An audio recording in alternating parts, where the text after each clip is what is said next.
Euroregione.news. Business Forum Transadriatico, Italia-Serbia.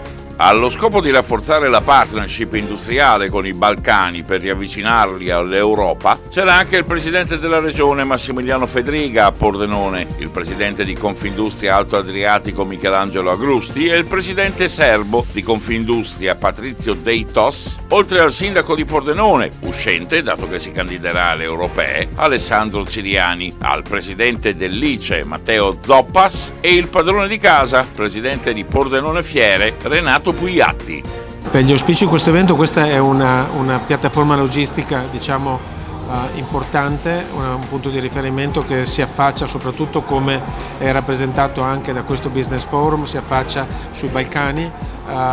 Noi come ICE abbiamo portato 16 buyers, quindi 16 operatori che sono quelli che possono fare la differenza in una fiera come questa. Stiamo dando una formazione anche di quello che è il sistema paese, comunque l'attività che fa ICE quando si va all'estero. L'auspicio è, come sempre, che questo sia uno di quei, che si aggiunga ad essere uno di quei motori che possono fare uno sviluppo del commercio estero, che significa trovare cominciare ad avviare dei rapporti con degli operatori all'estero che sono niente di meno che dei clienti per i nostri imprenditori, e da qua normalmente, quando un imprenditore riesce a chiudere dei contratti o delle relazioni, si comincia a costruire un rapporto che può poi espandersi, diventare grande e creare molta ricchezza che può arrivare in Italia, ma naturalmente anche delle tecnologie, dei prodotti che possono essere portati in dei paesi che ne hanno bisogno, anche per innalzare i loro standard produttivi. Quindi è una situazione sempre vincente a due vie, come si dice in gergo, win-win.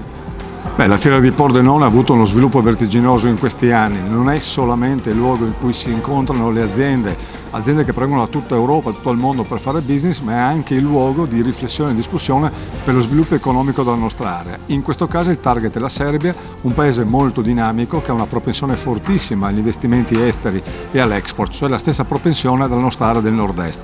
Mettere in rete le nostre potenzialità, le nostre aziende, il nostro know-how a favore della Serbia e dall'altro lato ricevere le capacità economiche della Serbia significa fare il bene del nostro territorio, che ha infrastrutture, che ha capacità, che ha un sistema imprenditoriale particolarmente vivo.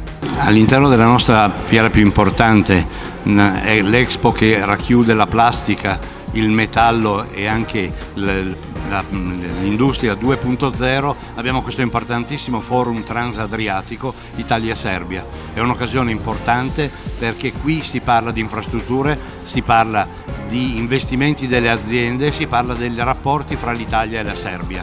Siamo qui veramente molto contenti di aver avuto oggi questa occasione, grazie all'onorevole Loperfido che con la Camera dei Deputati ha supportato questa iniziativa e ha fatto arrivare un panel di relatori così importante.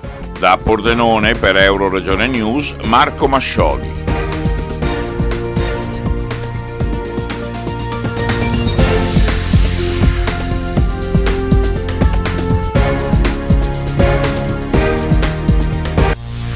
Euroregione.news.